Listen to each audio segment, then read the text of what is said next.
vas haciendo los más, mientras que vas realizando el proyecto y haces proyectos de calidad, entre comillas, a futuro. Entonces, en una forma más clara es como trabajar, hacer algo bien ahorita y esforzarte para que funcione ahorita bien y que sea competible o que compite de más, es apostarle a tu futuro. En cambio, lo otro es solo como vivir en el presente de alguna forma, que de alguna manera se parece mucho a lo que dijo Martín. Ya, ahora a mí me gustaría señalar una cosa. No porque un proyecto sea pequeño, quiere decir que no tiene calidad. Y quiero abordar el tema de Flappy Bird. No porque Flappy Bird es Flappy Bird y porque sea muy sencillo clonarlo, es un juego que no está bien hecho. O sea, Flappy Bird es mejor que casi cualquiera de sus clones. Porque los clones realmente fueron hechos como al aventón, o sea, no está cuidado si el usuario puede llegar a cierta distancia y demás. Cuando yo jugué Flappy Bird, además, digo, igual todos los desarrolladores lo jugaron, todos los desarrolladores de móvil lo jugaron y todos dieron su opinión, que era más o menos, como muy peyorativa, pero a mí sí se me hizo que el tipo se tomó su tiempo para, dentro de lo pequeño que es el scope de su proyecto, lanzarlo lo mejor que pudiera, tener la mejor experiencia que pudiera.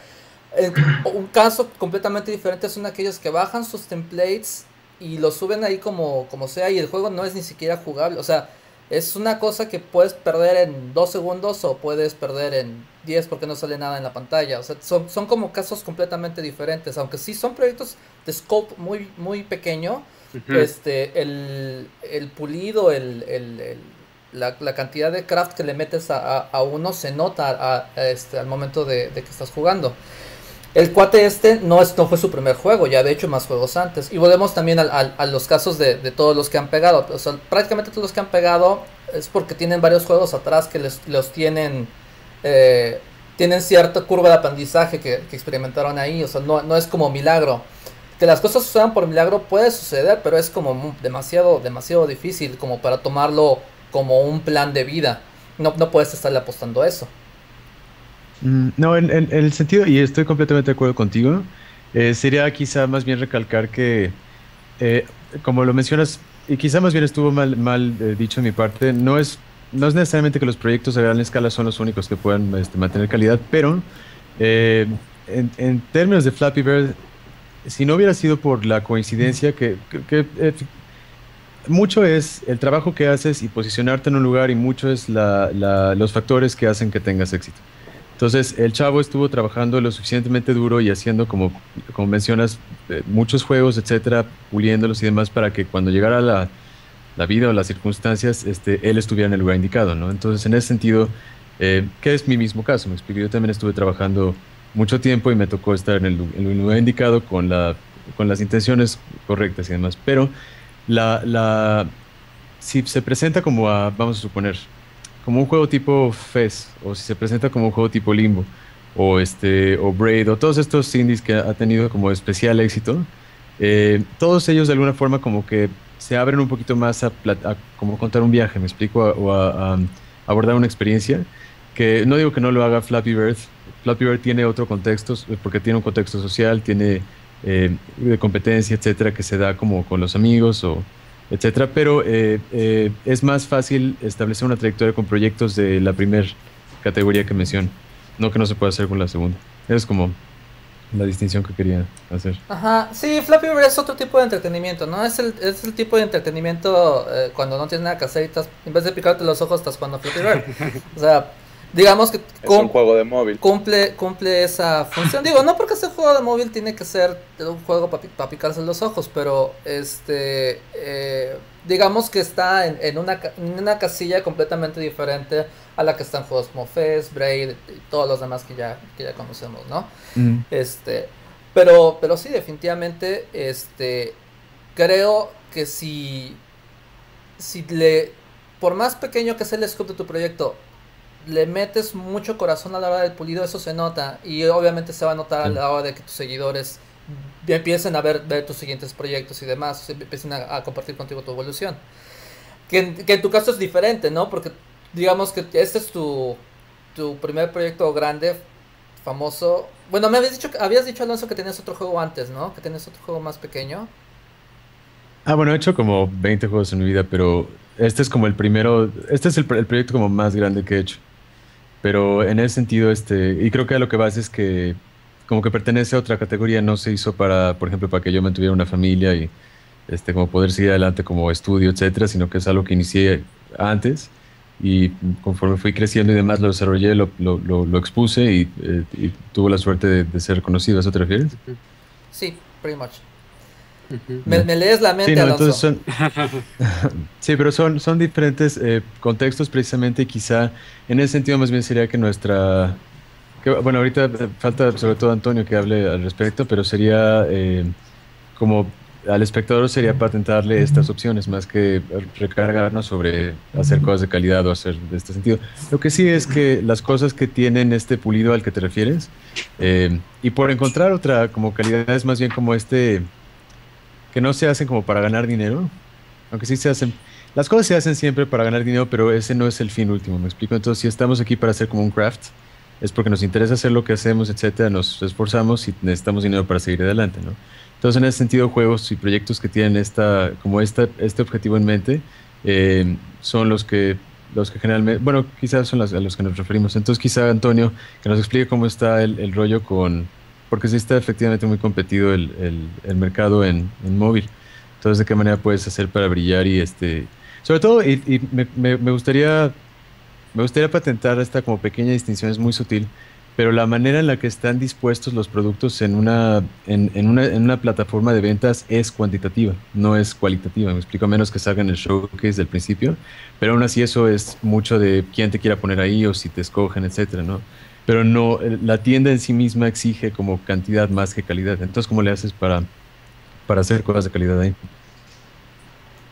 Sí, de hecho, desde el principio cuando anuncian las stores, siempre Apple ha brincado con la cantidad, siempre es como, ya tenemos tantos millones o billones de aplicaciones disponibles, etcétera. Es la manera en la que vende siempre. De hecho, ahora que anunciaron uno de los nuevos iPads, empezaron con ese discurso, porque teníamos un iPad que ya vendió tantos millones, en vez de centrarse en la calidad del producto, siempre empieza anunciando cuántas piezas ha vendido, como si eso significara que está muy padre. Digo, yo también lo uso. Pero porque la gente confía en que si hay tanta gente detrás o que ya lo está usando, lo está probando, debe de ser bueno, ¿no? Y como desarrollador y como te aprovechas de ese, como publicidad, te aprovechas de esas pequeñas cosas que pasan para darle más fuerza. Como nosotros cuando nos clonaron, etcétera, como que son pequeñitas cosas que pasan, pero que te pueden dar vuelo. Por ejemplo, estábamos discutiendo hace rato lo de Paranautical Activity y el dude que amenazó al dueño de A Gabe Steam. Newell, sí. Sí, es Ajá, un smart decision, güey. No, bueno. Pero lo que comentábamos era que sí, por ejemplo, ahora ya se quitó de su compañía, ya dijo que le vendió todo a su cuate. Bueno, eso con el que trabaja dijo. el diseñador. Ajá, exacto, eso dijo. Eso y si dijo. con eso Steam les regresa el juego a la tienda, el publicity stand fue increíble porque apareció en todos los blogs, todo el mundo estuvo hablando de Paranautical Activity, toda la gente que no lo conocía ya lo conoció, y el juego no es malo, es un Binding of Isaac en 3D con low poly, es un juego bastante bien hecho, es un dungeon crawler. Entonces yo lo seguía desde antes.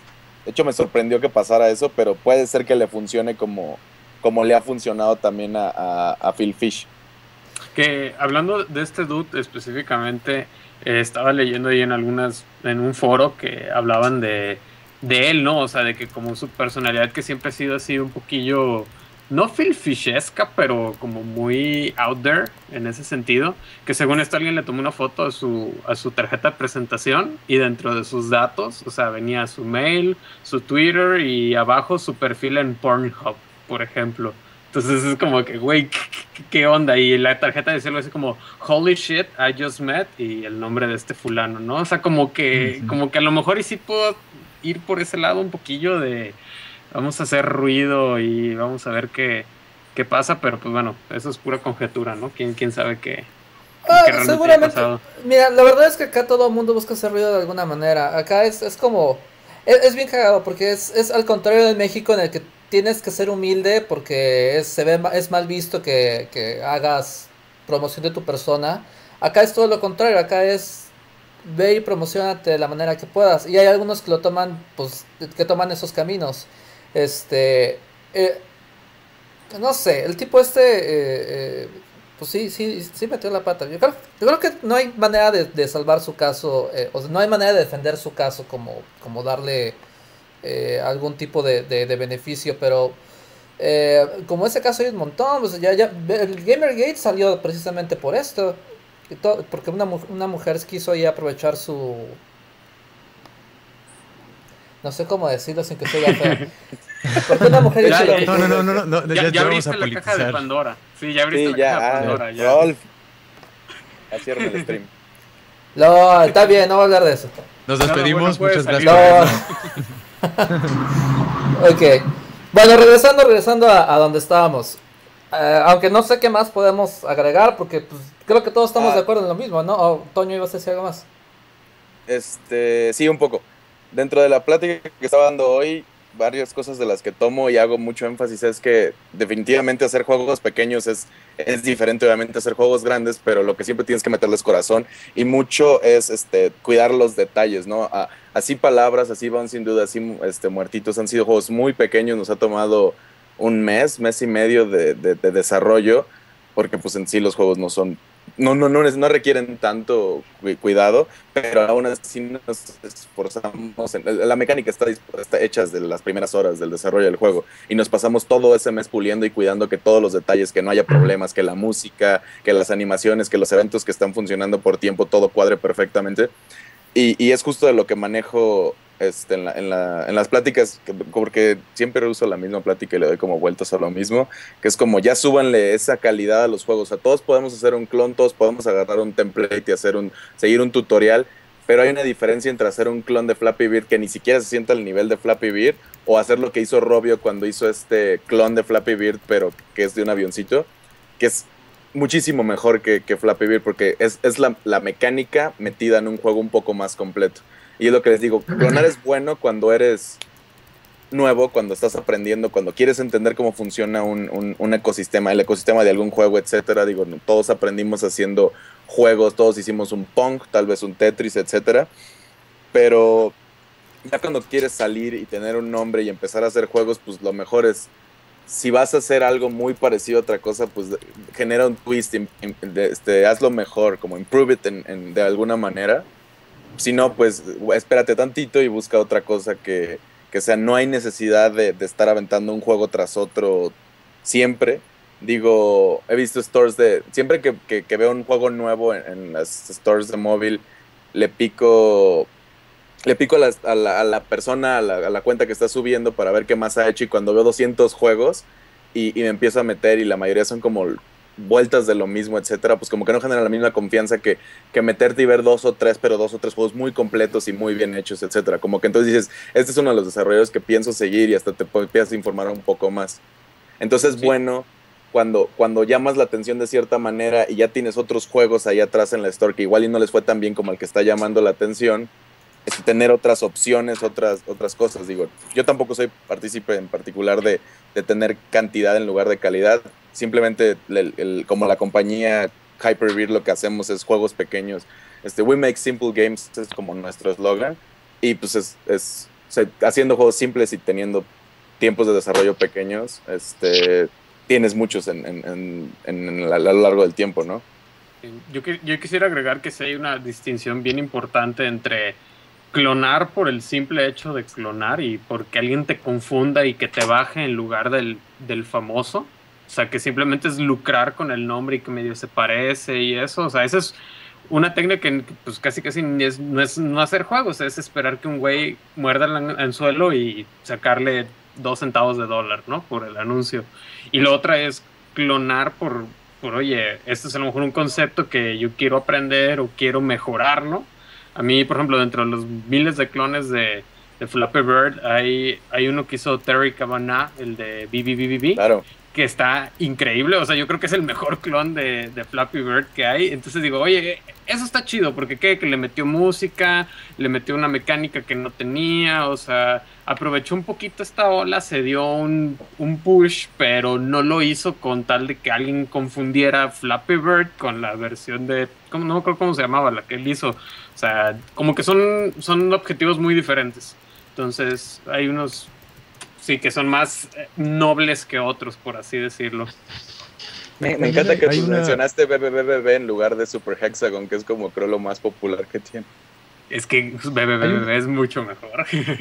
Hay alguien que está ahorita, hay una pequeña conversación en el chat en torno a lanzar juegos que sean como mexicanos y demás. Que quizás sería un tema, que no es el tema que hoy nos ocupa, pero quizás nada más sería meternos un poquito en ello.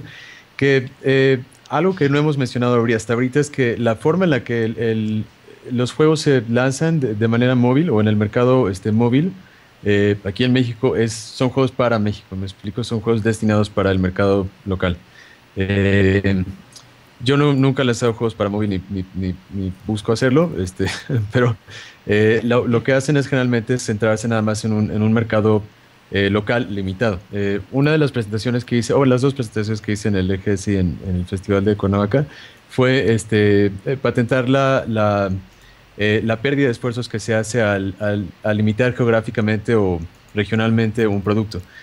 Si geográficamente limitas algo con lenguaje, etcétera, limitas la cantidad de marketing que le puedes dar, limitas tu target, por ende limitas la gente que te va a comprar, y caes en este ciclo de tener que hacer cosas en el menor tiempo posible para tratar de que brinde la mayor cantidad de resultados, no dinero. Entonces, proyectar tus productos internacionalmente, y internacionalmente quiero decir desdiferenciarnos del resto del mundo, que algo que hacemos siempre es estar diciendo, mira, somos mexicanos, esto es un producto mexicano, etcétera, como si fuera, hay calidad en México, pero como si fuera una sorpresa que hubiera cosas de calidad en este país, ¿no? Entonces, nunca escuchas, por ejemplo, a un gringo diciendo, orgullosamente gringo, se hizo este juego no, es irrelevante. Entonces, la forma en la que nosotros nos acercamos a nuestro propio craft, es decir, de manera local, es lo que hace que uno se limiten las ventas y otra la exposición que tiene de manera internacional. Ahorita mencionaba también a Taco Master y demás, y hasta aquí el estimado Rolf dice que Taco Master solo fue relevante en el contexto mexicano, y es, en efecto, lo que siempre buscamos hacer es ruido dentro de la cuadra. Y lo que hemos dicho, y creo que todos por lo menos estamos de acuerdo aquí, es que la idea es hacer ruido en el mundo, ¿no? Y entonces, de la misma forma en la que Noruega quiere hacer ruido en el mundo y no nada más en Noruega y quedarse en Noruega, ¿no? Entonces, hacer productos planetarios, esa es ese por lo menos es mi objetivo, y creo que es un buen objetivo para tener. Y la forma en la que puedes competir planetariamente es hacer cosas con calidad, allende a su escala. Paco, yo creo que también sigue siendo muy fácil llamar la atención nacionalmente poniéndote esa bandera nacional. Me pasó cuando solté, no me acuerdo cuál de los juegos, pero lo puse en un grupo que hay de ingenieros de la UNAM. Yo soy ingeniero de la UNAM, bueno, estudié ahí en la UNAM ingeniería, y puse el post diciendo como, soy ingeniero de la UNAM y este es el juego que hice, y obviamente lo peló todo el mundo y los comentarios siempre eran como orgullosamente UNAM y así. Funciona, o sea, al final la gente sí se deja guiar mucho por eso. Si hubiera ido un grupo de americanistas y hubiera dicho, soy americanista y hice este juego, les hubiera latido y lo hubieran bajado, porque tal vez más de que se hubiera dicho que le voy al Chivas o algo así, aunque sea, sigue siendo como parte del discurso que llama la atención aquí. También creo que otra parte por lo que lo siguen haciendo muy locales es porque entendemos el humor y o sea, estamos muy relacionados con nuestra gente aquí, obviamente, y sabemos cómo hacer para venderles ciertos productos o ciertas cosas, o cómo convencerlos de que lo que estamos haciendo vale la pena. Pero allá afuera, en los diferentes países, puede ser muy diferente. O muy complicado para algunas personas tal vez pensarlo. Yo les digo que no es tan difícil Estados Unidos, al menos porque vivimos consumiendo su cultura y lo que ellos hacen. Estamos muy comunicados y muy parecidos en muchas cosas, aunque nosotros tenemos otras tantas cosas diferentes. Pero creo que ese es el miedo que la mayoría tienen, como que es más miedo, como dices, como que somos muy humildes y es como, señor, sí señor, aquí traigo el jueguito que yo le hice, señor, y para que usted lo cheque, y nos da miedo cómo lo vayan a tomar en otras partes. Entonces por eso vamos por lo clásico, por lo tradicional, por lo común de este lado, y pues lo soltamos así. Yo quiero agregar, como yo, representante del equipo de desarrollo de Taco Master, bueno, yo no estuve... Representante de México. No, yo no estuve directamente en el desarrollo de Taco Master, sino que los ayudé un poco ahí como por los sidelines, pero algo que sí es muy cierto es de que, o sea, el juego, si no hubiera tenido como potencial para ser explotado a nivel internacional, Chilingo no lo hubiera distribuido. Y creo que o sea, vieron en ese juego como que había la posibilidad, y la verdad es que no voy a hablar números, pero fuera de México le fue decente. o sea, le fue bien. Más que gran mayoría de todos los juegos móviles que puedes encontrar, que el 90%. Y en México pues fue muy rentable, o sea, la verdad es que es cierto, la gran mayoría de todas las descargas son de México, pero pues realmente hizo unas descargas bastante buenas, ¿no? O sea, más allá de muchos productos y hasta la fecha, 3 años después, sigue estando en el top 10, o sea, anda fluctuando por ahí, pero el juego se mantiene, ¿no?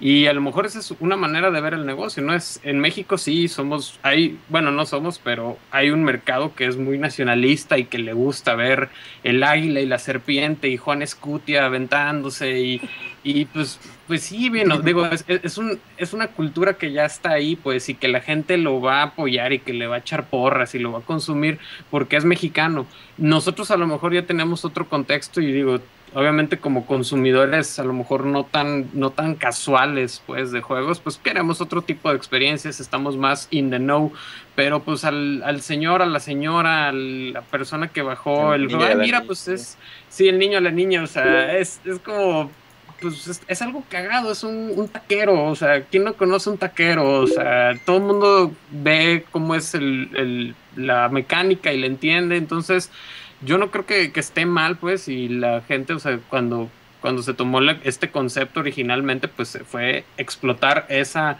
nacionalidad que hay dentro de ese segmento, ¿no? Y que les funcionó.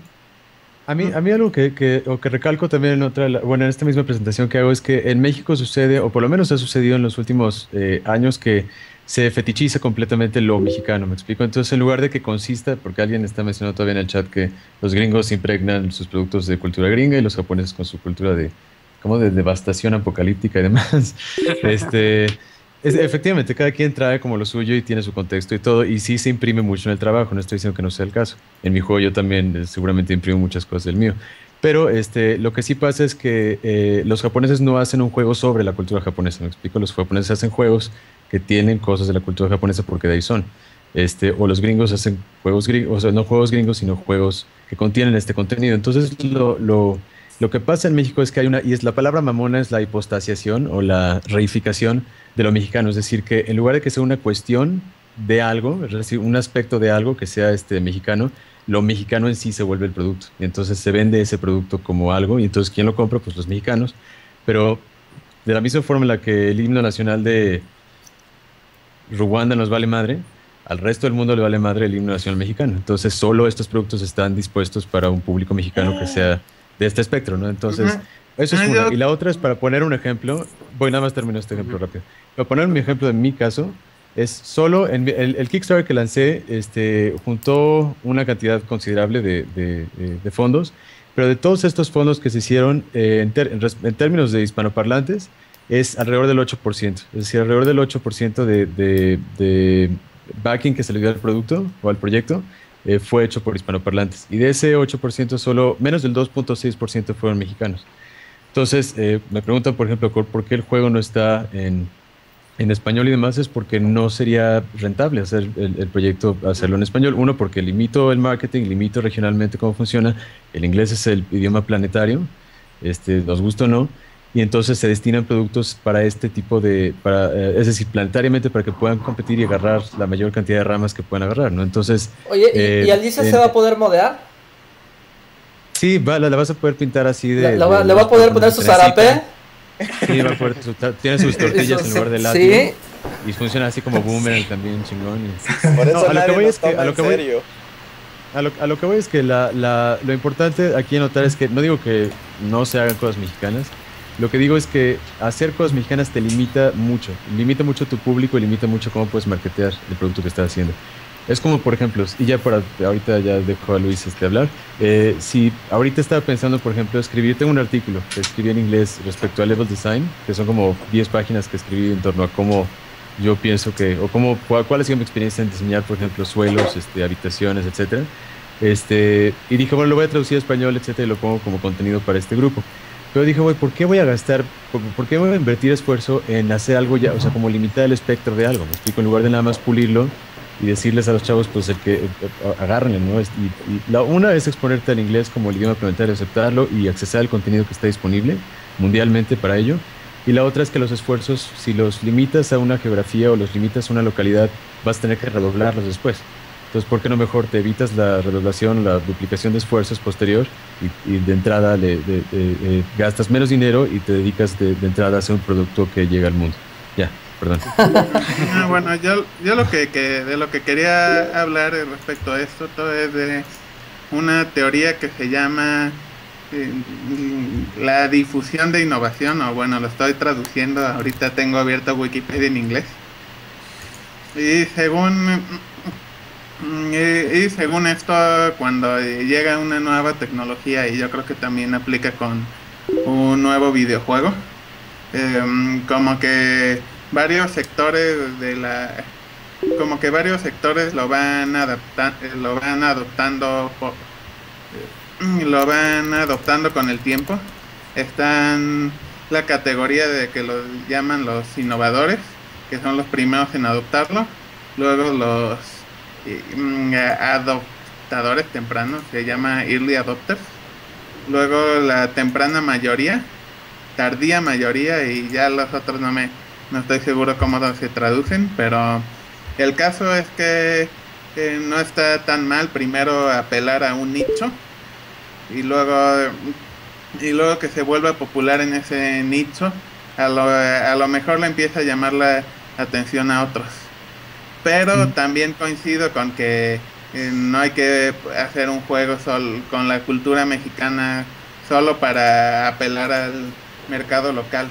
En general creo que a la gente le gusta mucho ver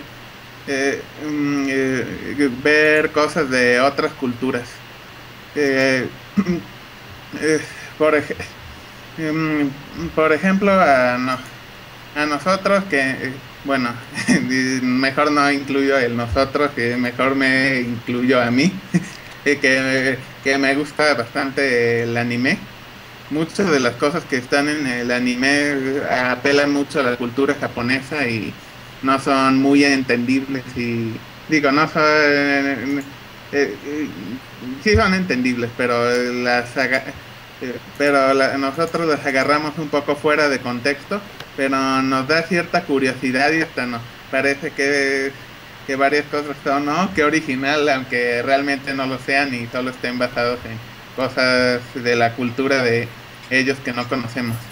Igual si tomamos algunas cosas de nuestra cultura y hacemos con ellos un ambiente muy invitante o llamativo, tal vez podría ser una buena idea. Digo, Guacamelee lo hizo bastante bien. Yo creo que también le ha de haber ido muy bien a nivel internacional.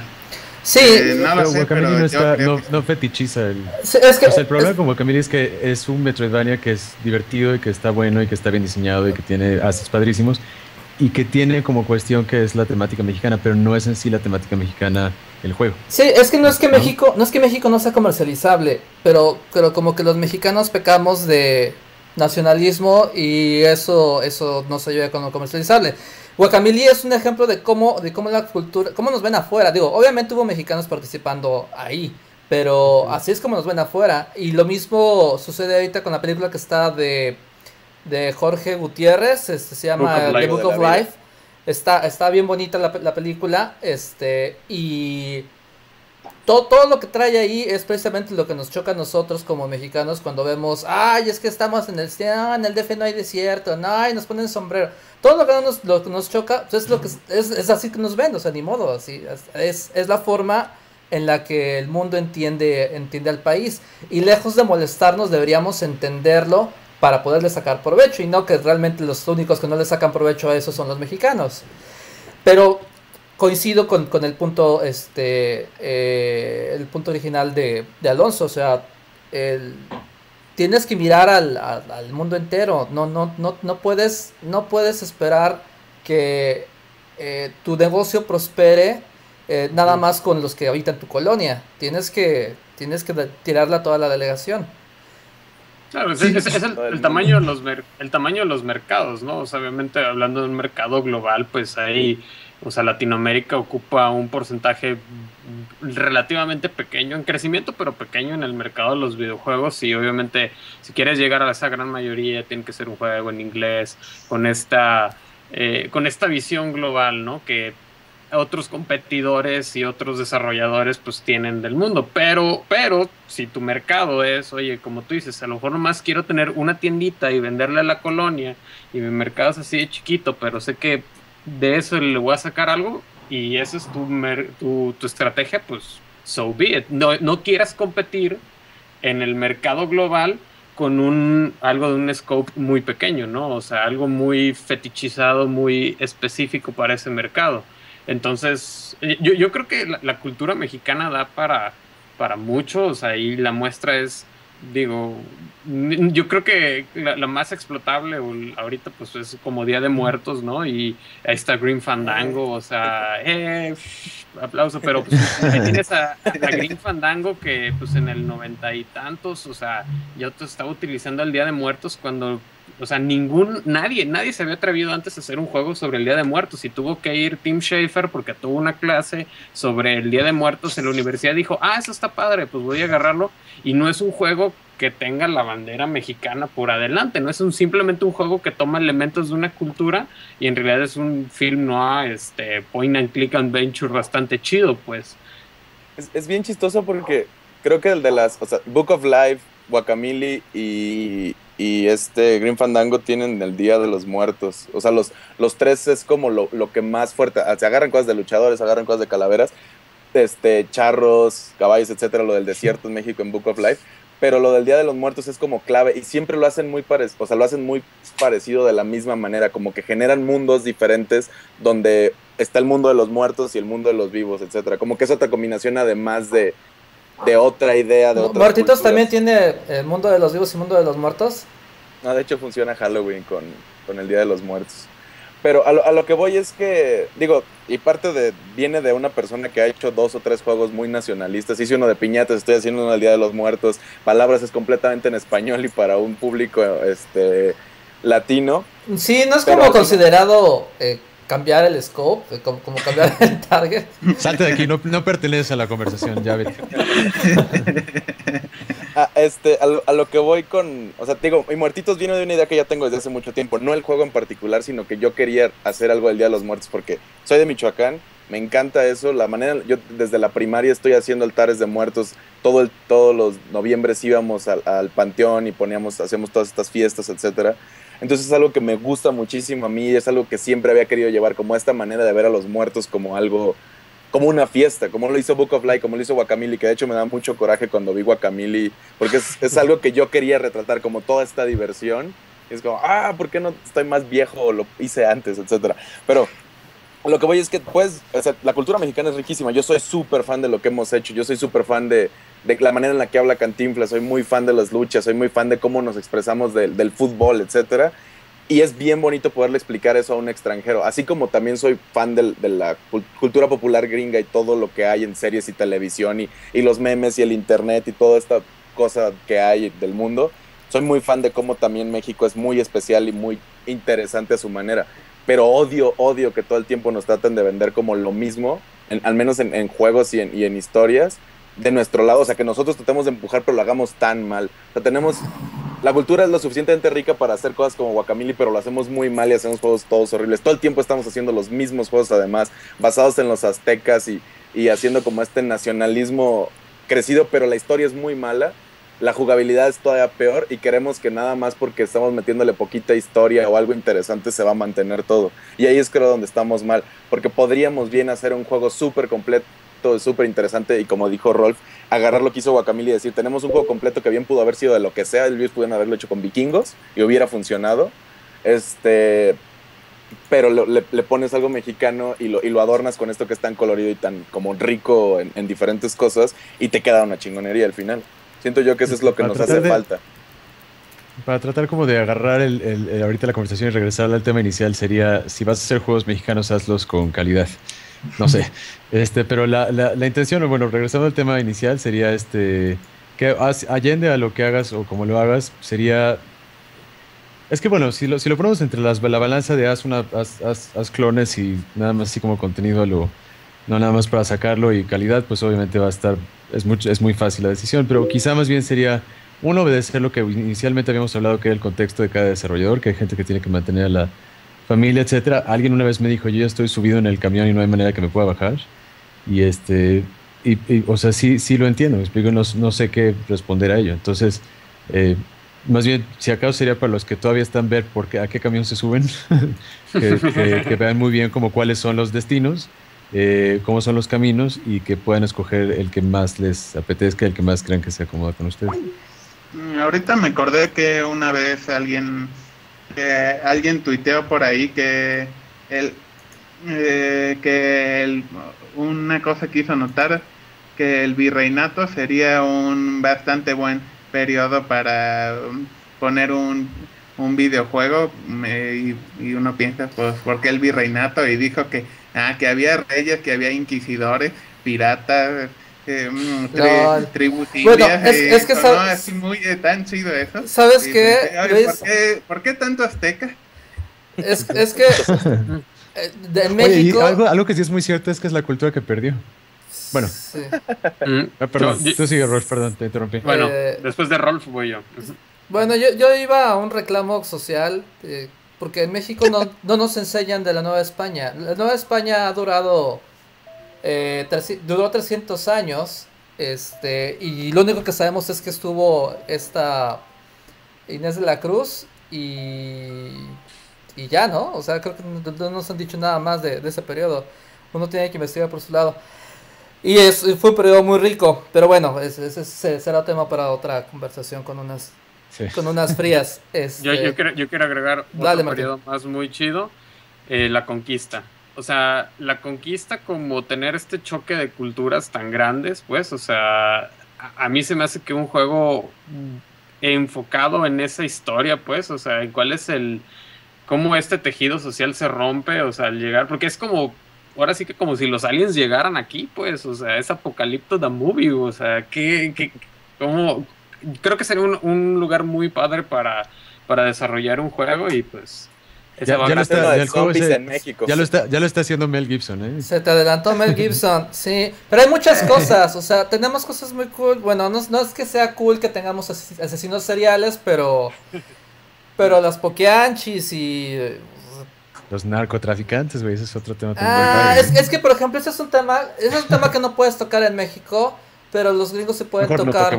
Sí pueden tocar el tema de los gangsters, ¿no? O sea, sí pueden hacer sus videojuegos de que manejas un gangsta y ahí vas matando gente por la calle y nadie dice nada. Bueno, sí hace un poquito de broma, pero vaya, puedes hacerlo. Creo que sí hay un juego de pelear contra narcos, contra narcos mexicanos, pero creo que es de Estados Unidos. Ya ni me acuerdo cómo se llama, pero luego lo investigo y lo pongo ahí en el grupo.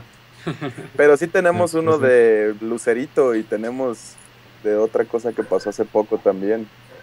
O sea, hacen juegos así, pero pues también son estos juegos como que salen en trendy, esos tipo Flash, que hacen en 2 horas para que la gente se cuelgue de los clics, etcétera.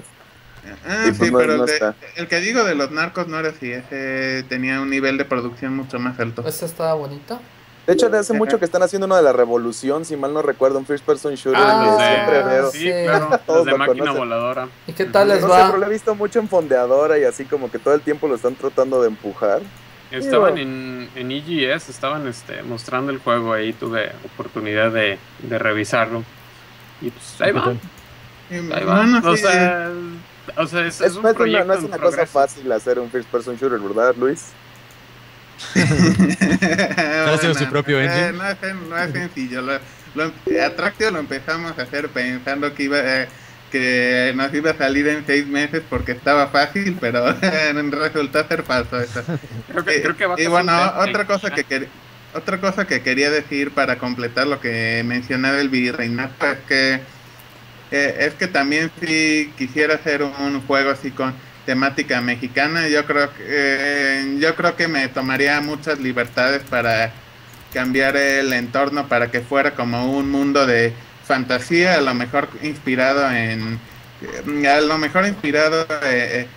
cosas que hubieran pasado en aquellos tiempos, o en leyendas de monstruos locales y cosas así, pero no trataría de decir, mira, esto pasó en México. Más bien buscaría ponerlo en un contexto como fantástico, algo así como pues algo así como hace Witcher o nuevamente Guacamelee. Yo lo que siempre he tenido ganas es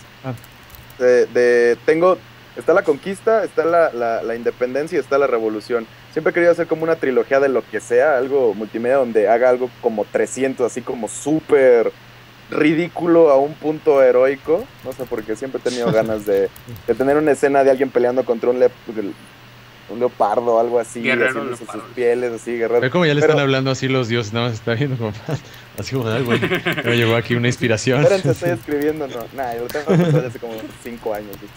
Un día tendré dinero. Oigan, pero para regresar al tema, y el segundo tema que estamos tratando de plantear, y que ahorita de alguna forma lo hemos tocado todos, pero lo tocó recientemente Luis, es la dificultad, bueno, los retos y beneficios de desarrollar juegos en cada género. Entonces, por ejemplo, hacer un platformer, hacer un first person shooter, etcétera. Entonces, no sé si quisieran meterse a platicar de esto un poquito. No. Todo está bien cabrón. Bueno, regresemos entonces. Todo está difícil. Debería ponerle los colores mexicanos al logo de Game Dev. No. Quizá porque no mejor cada quien que diga por qué.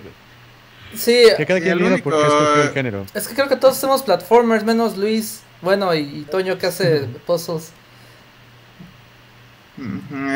Pues yo he hecho plataformas, pero no los podría llamar juegos completos en cuanto al nivel de producción. Yo los llamaría prototipos. Está bien. Bueno, creo que el tema original era precisamente por no por plataformas, referirnos a los géneros de los juegos, sino por los devices, por el tema de desarrollar para PlayStation, para PC Vita, para móvil, para browser, para PC, etcétera. ¿O cuál era la intención del tema original? A ver, yo había entendido que era como de géneros de juego, pero podemos hablar de... Ok, no, sí. ¿Y cuál era el tema original? O sea, porque yo llegué algo tarde. Es que el primer tema, Luis, era de calidad contra cantidad, y ahorita ya pasamos al siguiente, que es de retos en los varios en los varios géneros, pues sí, en los géneros. Vamos a quedarnos con géneros, porque plataformas es como demasiado ambiguo. Pues, ¿quién quiere empezar? A ver, vamos a empezar con Toño. Toño, empezaste con... ¿Cómo? Perdón, ¿alguien iba a decir algo? No, que nada más que igual y para complementar ahorita un poco que te brinques con Toño sería platicar por qué hemos escogido los géneros, el que estamos desarrollando juegos. Evidentemente tienen ventajas que vemos o vimos respecto a otros géneros y quizá pensar sobre otros géneros que nos hubieran gustado explorar si no fuera ¿no? Ok. Quizá nos arrepentimos. Va, buenísimo. Entonces empezamos con Toño. Toño, ¿tú has hecho puzzle? ¿Has hecho...? No sé qué género sería el de las piñatas. Sería... Mexicano. ¿Sería tap? Tap. Es que como no lo jugué, no sé si entra en el género de los clickers. Que hay muchos juegos tipo el Cookie Clicker, que fue bien famoso. Entonces, a ver, platícanos por qué escogiste esos géneros. Pues el de la piñata fue el primer como juego que hice, y la intención era llevar la experiencia de la piñata o sea, como al móvil. Y pues lo único que hice fue mimetizar, por así decirlo, como de qué van, ¿no? La parte primera del juego era la piñata se movía y se escondía como al tío mala onda de la pieza, se moviendo la piñata. Entonces tenías que perseguirlo,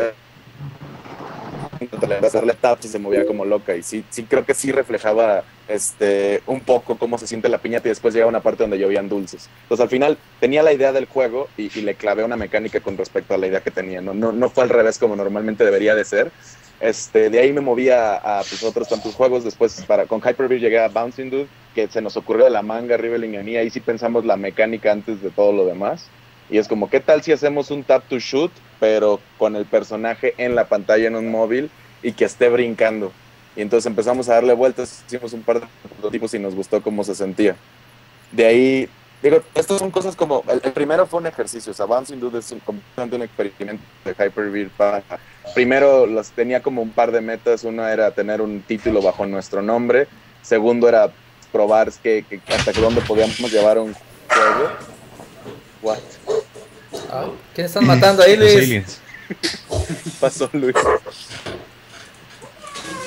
Nada, todo sereno. Y aparte ¿cómo se queda? Sí, pero no nos dice nada. A ver. Sigue, Antonio, sigue.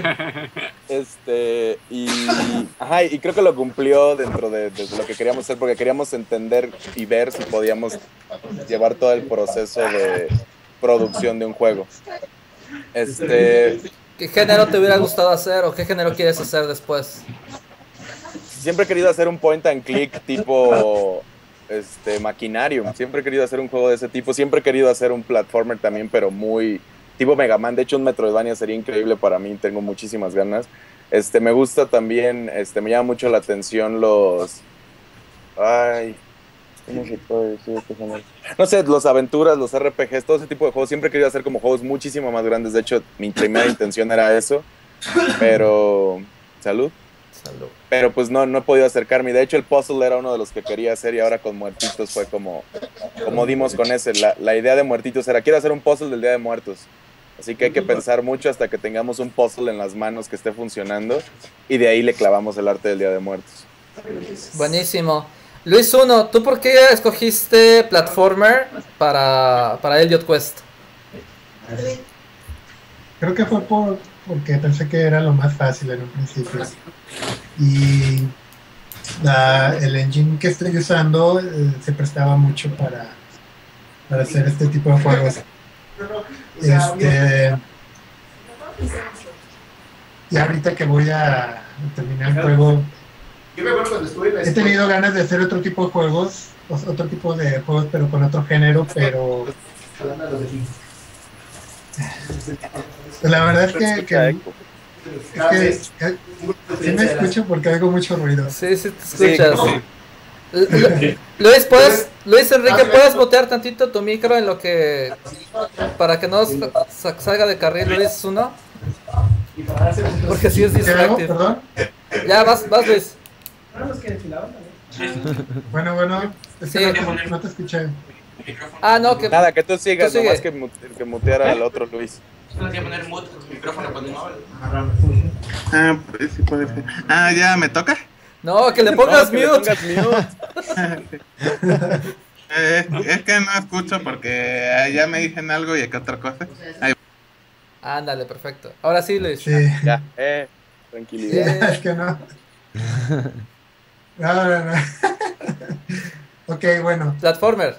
Perdón, otra vez la pregunta Platformer, ¿por qué? Why? Elliot Quest, tu juego. Why de Rito. Why de Rito. Bueno, yo crecí con Mega Man 2 y Zelda 2, la verdad.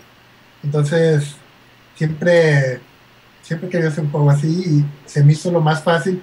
Uno siempre hace lo que conoce y es lo que mejor te sale cuando haces algo. Entonces, tratar de hacer algo que no conocía o otro tipo de género, pensé que no iba a funcionar. Entonces, lo que yo conocía así de pies a cabeza era plataformas, aventuras y acción. Y es lo que es el juego, es que es un capricho de todos los juegos que me gusta. Entonces no quise empezar haciendo algo nuevo, ¿no? Decir, ok, voy a hacer un juego que siento que... O sea, no pensé en vender ni en innovar. La verdad, el juego no es un juego innovador, es un juego clásico, con géneros mezclados de cosas que me gustan. Y por eso es que escogí plataformas con aventura. Ok. Ahorita que dices eso de que no es un juego innovador, yo creo que el que algo sea innovador no necesita estar implícito en un juego, porque es, por ejemplo, el blues.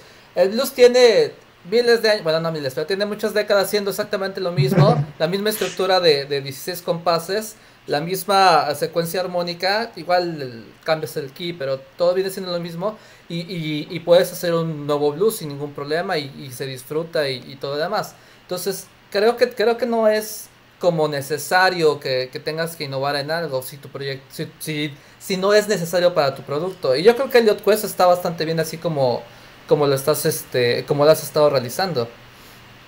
Sí, a lo que me refiero es, con innovar me refiero a, por ejemplo, Papers, Please, ¿no? Es un juego totalmente innovador, ¿no? Porque creó un género nuevo, la verdad. O juegos como, ay, no sé, ahorita no me viene a la mente. Hay un juego que se llama Montaña, que regresando a lo de contemplación, leí que es un juego de contemplación.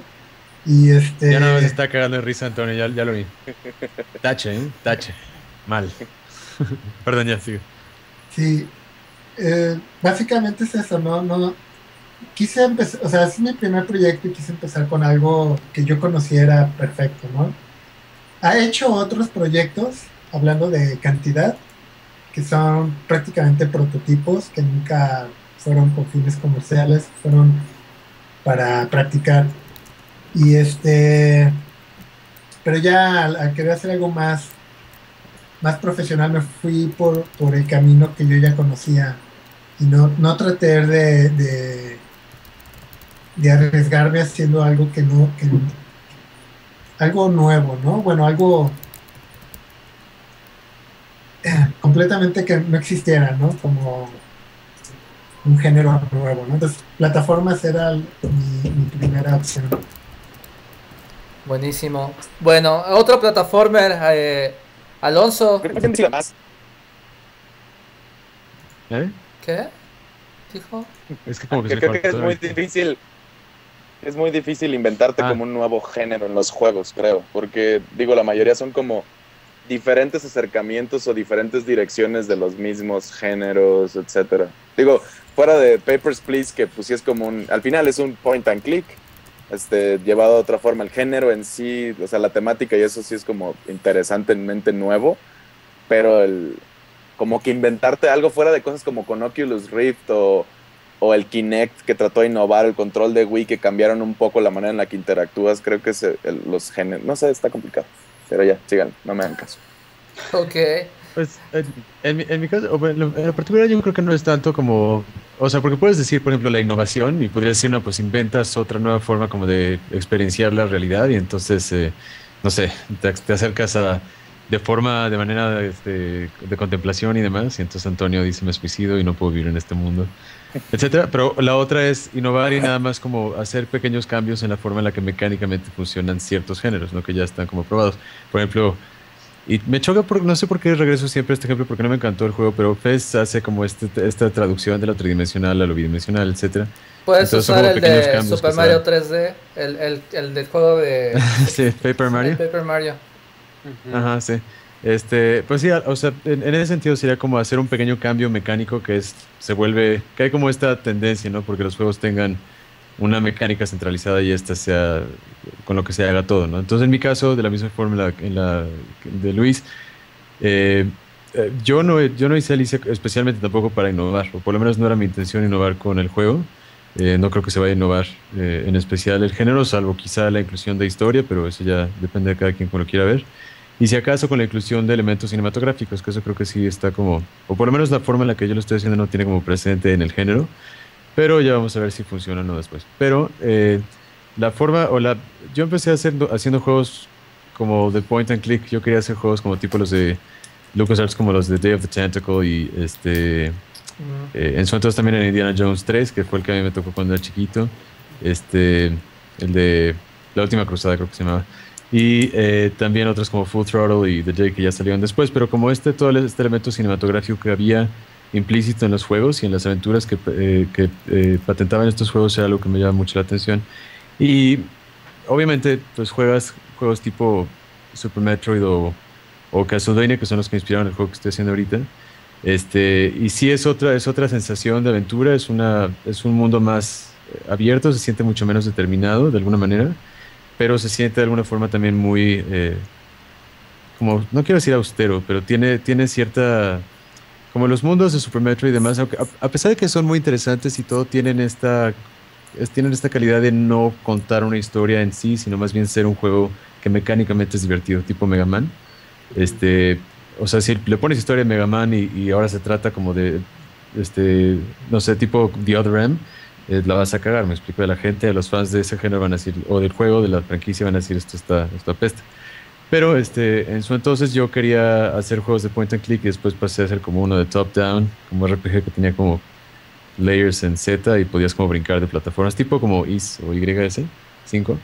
Y y después me muy difícil hacer assets para ese juego porque necesitas hacer personajes en tres lados, ¿no? Si vas a duplicar el de lado y el frente y de atrás, y tienes que hacer animaciones para todos esos lados, y tienes que hacer assets en ese sentido, ¿no? Entonces era como que fue muy complicado. Y desde el 2000 o desde el 99 estaba haciendo un juego que se llama Centaur's Disease o algo por el estilo. Y era un plataformer muy en el espíritu como del juego que estoy haciendo ahorita, obviamente mucho más chafa.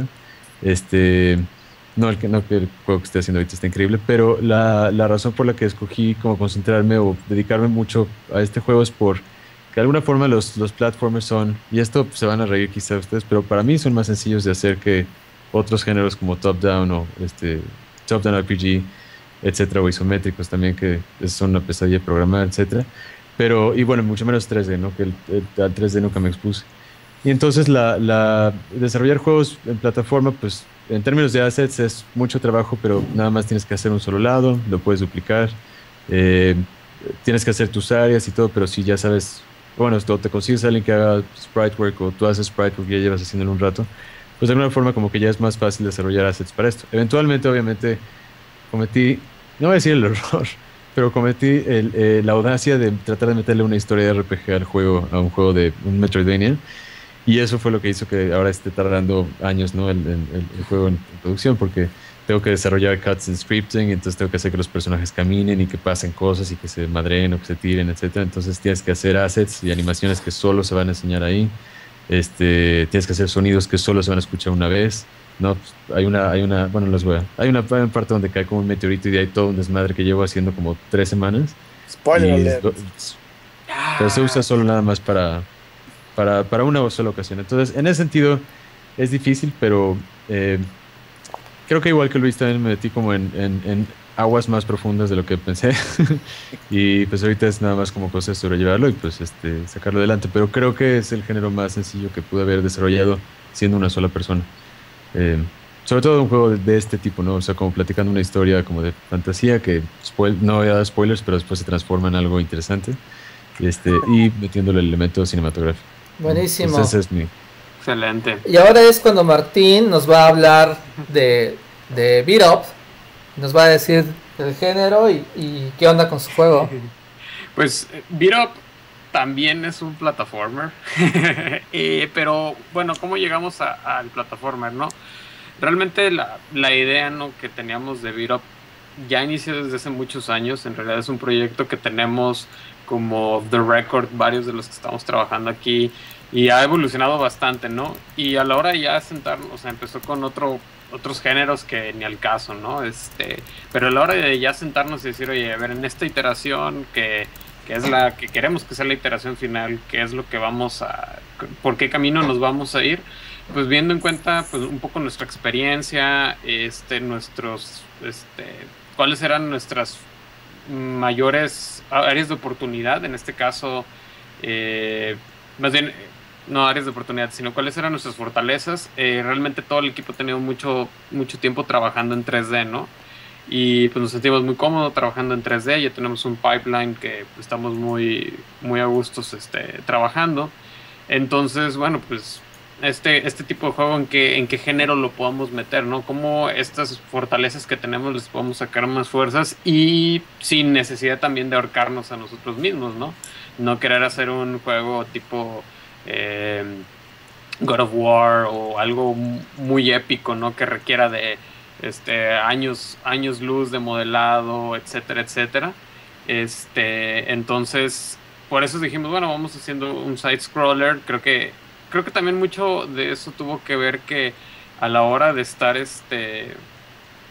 a la hora de estar así como tirando ideas y de refinando el concepto, como que el side-scroller era lo que más tenía una respuesta más de a huevo, o sea, yo quiero hacer eso, o sea, ese tipo de juego como que me llama, y como todos ustedes, o sea, crecimos jugando Mega Man, por ejemplo, mucha de la influencia que tiene el juego es Banjo-Kazooie en la forma en que exploras los mundos. O sea, a mí me encanta Mega Man, me encanta la acción, pero pues es muy lineal y aparte en cierto momento pues hay como 2 mini caminitos que puedes agarrar como para agarrar un ítem y ya. Pero a mí como que siempre me lateó esa exploración que tenían los juegos tipo Banjo-Kazooie, ¿no? Y también hay un juego, los juegos de Wario, los 3 primeros juegos de Wario que hay en Game Boy, o sea, a mí se me hacen magníficos, y a pesar de ser side-scrollers, son como unos side-scrollers bastante interesantes en el aspecto de la exploración. Entonces es como que esas fueron las influencias, y que al final pues todo cayó y se sintió más natural, ¿no? O sea, el equipo estaba más como trabajando y dijimos, bueno, vamos a hacer un side-scroller. Wario Land, ¿no? Es el juego que dices. Sí, Wario Land, o sea, Wario Land 1 a mí me fascina, creo que es de mis juegos favoritos. Ya el 2 y el 3 como que le cambiaron un poquillo la fórmula, pero el 1, algo que a mí me gusta mucho es que, por ejemplo, juegas el juego, pasas el nivel y luego 3, 4 niveles adelante haces algo que afecta el primer nivel, entonces puedes recorrer el primer nivel y está completamente diferente, ya se inundó, entonces puedes llegar a un nuevo lugar, ya agarras un treasure que antes no podías agarrar, sin llevar la mecánica del Metroidvania, ¿no? O sea, como siento que el Metroidvania ya está como muy establecido, ¿no? Que es lo que se espera de un Metroidvania, y mientras este tipo de juegos como que todavía estaban un poquito más, estaba más las raíces del juego de plataforma, de acción, y más bien es irnos por ese lado. Como Donkey Kong 3. Ándale, sí, Donkey Kong 3, Donkey Kong Country 3. Sí, el 2 todavía a mí también me fascina más, ¿no?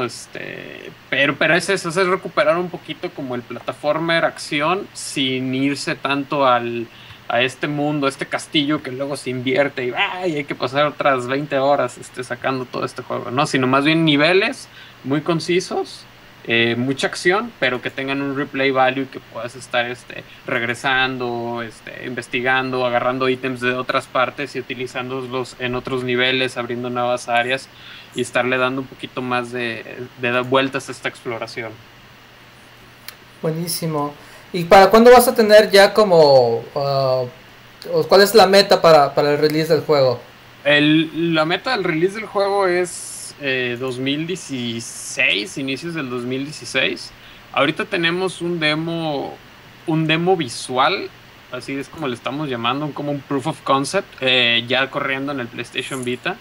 Y la verdad, la razón por la cual nos fuimos primero por ese approach es que uno, queríamos aprovechar de lleno la plataforma, o saber cómo nos sentíamos realmente trabajando en esa plataforma, si el estilo de arte funcionaba, si le veíamos un futuro, a pesar de que teníamos 1 o 2 meses trabajando en él.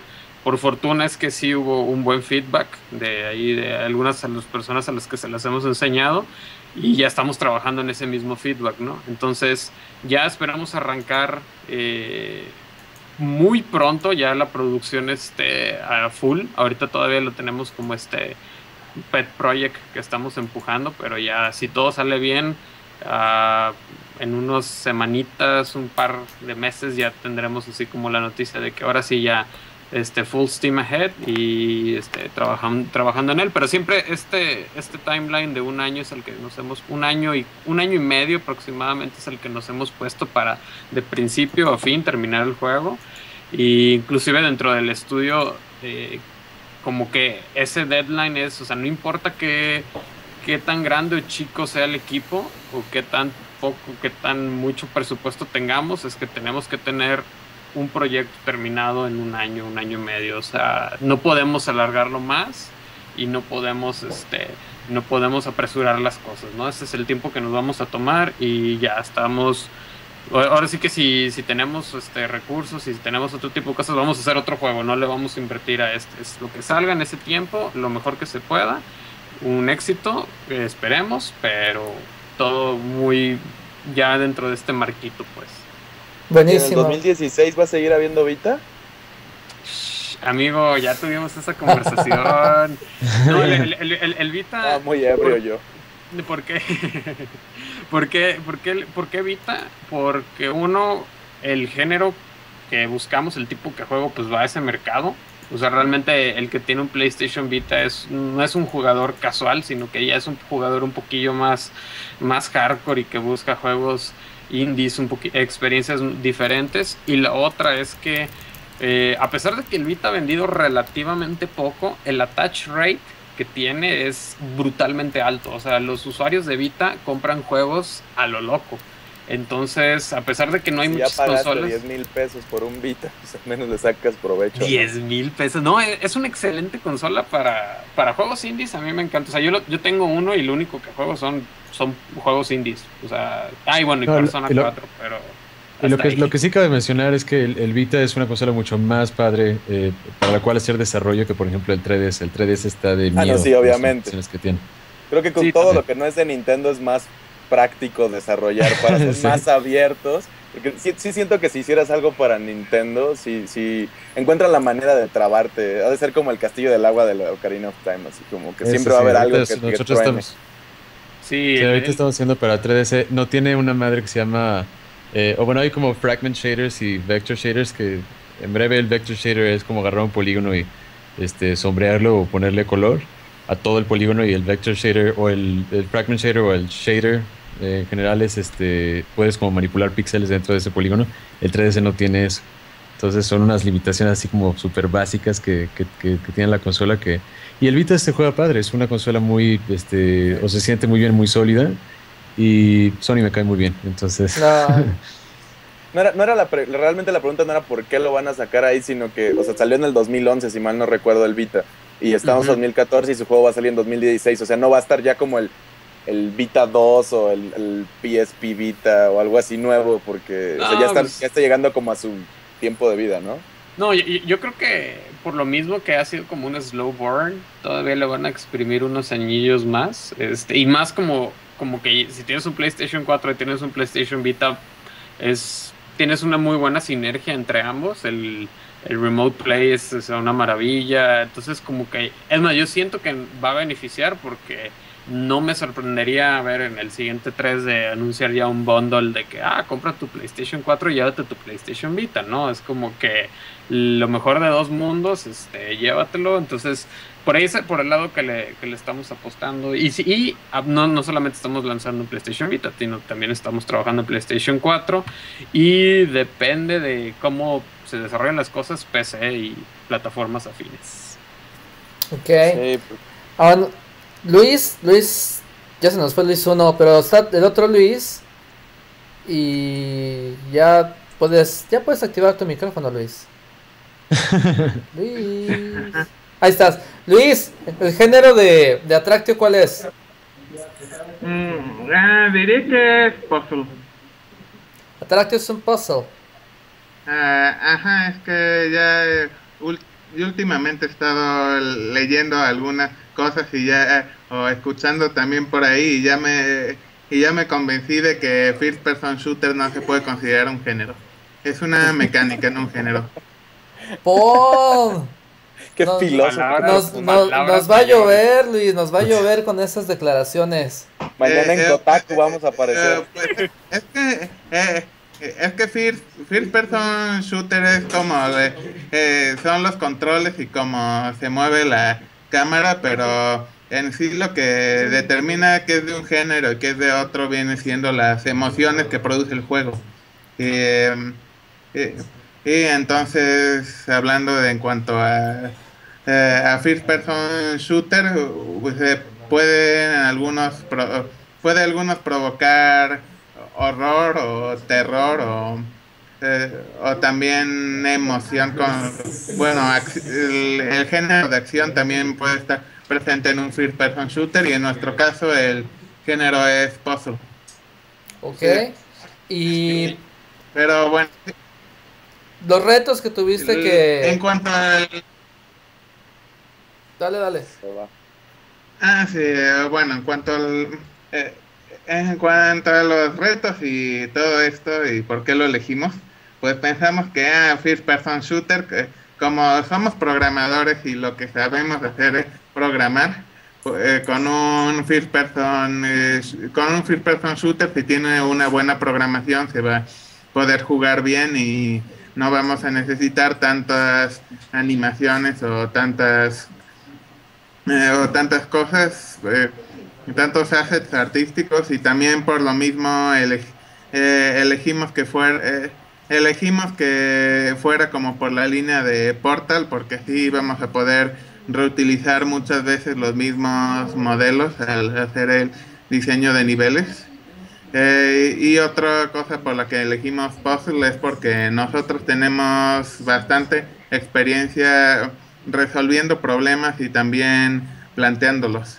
Así que plasmar esa experiencia que tenemos en resolver y plantear problemas en un videojuego era algo que sí podíamos hacer. Y en cuanto a en cuanto a la otra cosa que decían de que en qué otro género me gustaría trabajar, me han dado muchas ganas de trabajar en algún beat 'em up, algún RPG o algún Metroidvania o algo que mezcle todos esos. Órale, no, bueno. Pues acá en Guadalajara, Kyle. Yo le estaba escribiendo eso. Lo mismo con Tostan, el Asian Tail también mezcla todos esos. Yo tengo una pregunta. ¿Cómo es el diseño de niveles o level design de Attractio? ¿Cómo lo hacen? Porque he leído sobre el de Portal y no es como lo más sencillo del mundo. De hecho, es súper complicado lograr que se sienta algo así. ¿Cómo lo hacen ustedes? Sí, ahí también es como... Eso también es bastante complicado. Porque, bueno, para diseñar un puzzle así cualquiera, o un puzzle hay algunos puzzles que se diseñan para que el jugador aprenda cierta mecánica, y otros puzzles que se diseñan para que al jugador le dé gusto resolverlo. Los primeros puzzles se les podría llamar como medio tutorial, aunque la verdad al estarlo jugando no se siente como tutorial.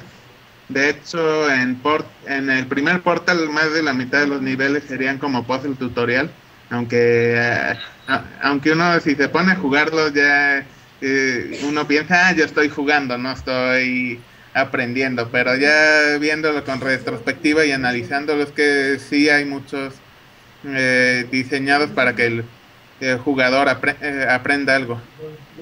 En los que son para simplemente para resolver o para combinar mecánicas que ya aprendió el jugador, esto no es regla, pero lo hacemos muchas veces. Es como pensar cuál va a ser la idea final que van a tener que aplicar y luego ir viendo en retrospectiva cómo llegar a eso.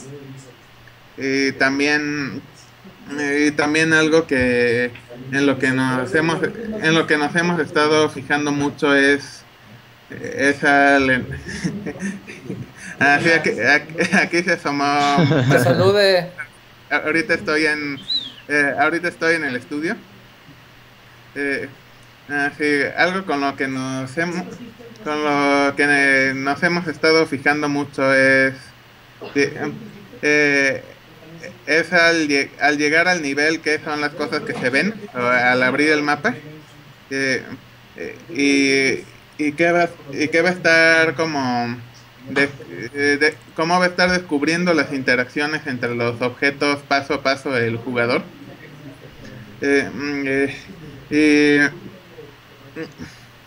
Pues muchas veces hemos puesto a jugar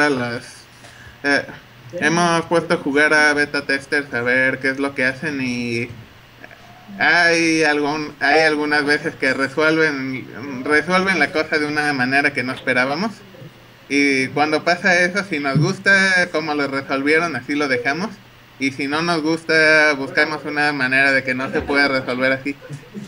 O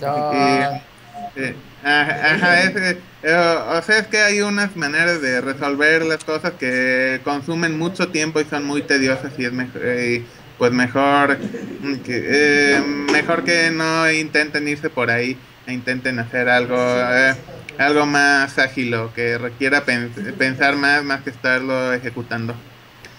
Y en sí, y bueno, del otro tipo de puzzles que son los puzzle tutorial que ya había mencionado, lo que esos son como más difíciles porque a veces se necesita hacer que la manera más natural de resolverlo o la única sea usando cierta mecánica y luego que no usen otras mecánicas que ya habían intentado hacer antes. Y también que no se atoren demasiado tiempo, pero luego hemos visto que es molesto si les ponemos un letrero que diga haz esto.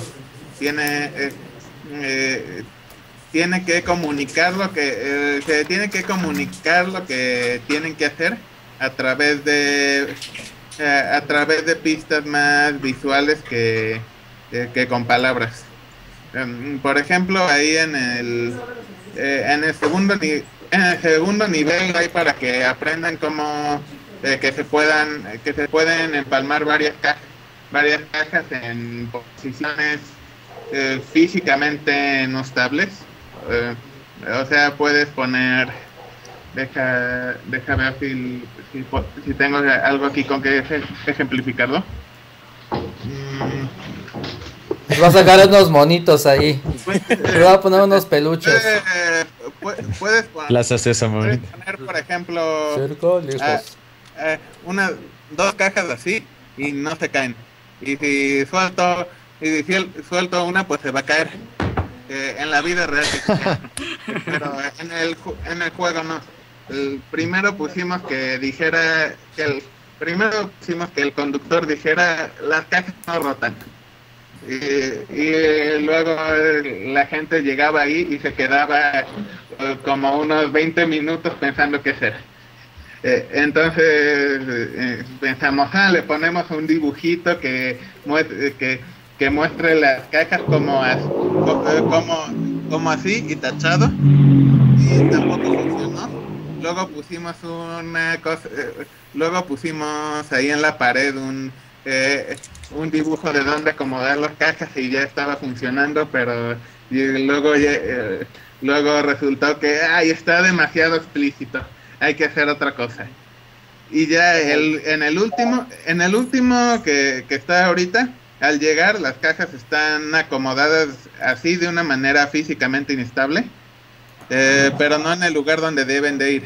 El jugador debe de agarrar las cajas y moverlas a donde deben de estar, pero ya inicialmente las ve acomodadas así.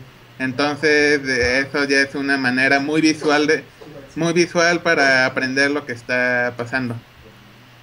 Bien, creo. Y ya, y así. Y así. Faltas tú, Rolf. Hemos hecho como unas 30 versiones de cada mapa, yo creo. Sí, así pasa. Yo también me enfrenté a ese. Bueno, entonces si Luis puede redefinir su género, yo voy a redefinir el mío. El Tapping Dead es un Tap and Hold Arcade Platformer. Es el Tapping Dead cuando lo empezamos a planear era como en realidad el tapping era un experimento para ver si el estudio podía hacer, o sea, cuánto se tardaba el estudio en hacer un juego y sacarlo a la tienda. O sea, realmente no iba a ser la parte principal de nuestros esfuerzos. Entonces nos concentramos en algo que se nos parecía como fácil de hacer. Escogimos una mecánica muy simple. No queríamos hacer que el personaje estuviera libre porque se nos hacía como muy poco conveniente poner controles y botones encima de la pantalla y te llevabas la mitad de la pantalla, porque cuando empezamos a planear el estándar era el iPhone 4S. Todavía tiene una pantalla muy chiquita. Entonces quisimos hacer algo muy simple y en base a juegos que estaban en la época y ondas así, decidimos que íbamos a hacer una mecánica de timing, un puzzle timer, en el que el recorrido ya estaba prehecho y tú lo único que tenías que hacer era hacer el timing. Creo que el juego está padre. Creo que el juego está padre. Hubo como varios momentos en el que había que tomar decisiones y de repente llegábamos al punto en el que nos preguntábamos si estaban demasiado sencillos, si era demasiado simple lo que estábamos haciendo y si iba a tener alguna atracción. Y quisimos cargarle de mecánicas que no eran como naturales a lo que estábamos intentando hacer originalmente y nos regresamos 2 pasos atrás y decimos no, por ahí no. Eventualmente terminamos implementando algunas de esas cosas posteriormente, o en ya niveles superiores. Por ejemplo, creo que de las cosas más, de las mecánicas que más me gustaron del juego fue que cuando hacías el tap no solamente tu personaje se paraba, sino algo más sucedía en la pantalla y te alteraba el timing que estabas calculando. En el quinto edificio, en la prisión donde estaba el sheriff, cuando haces el tap hay policías que disparan, pero si no hay algo que esté en medio de la línea de visión, te van a matar. Entonces tienes que timear a los zombies que estén ahí en medio. Y los zombies reviven. Esos zombies reviven precisamente para que la mecánica tenga sentido. Porque si lo matas de primera y tienes que volver a hacer el tap, pues ya no vas a poder, te va a matar el oficial. Y además de eso, tenemos unos zombies que son como crawlers, que nada más andaban por el piso, haciendo como patrullaje.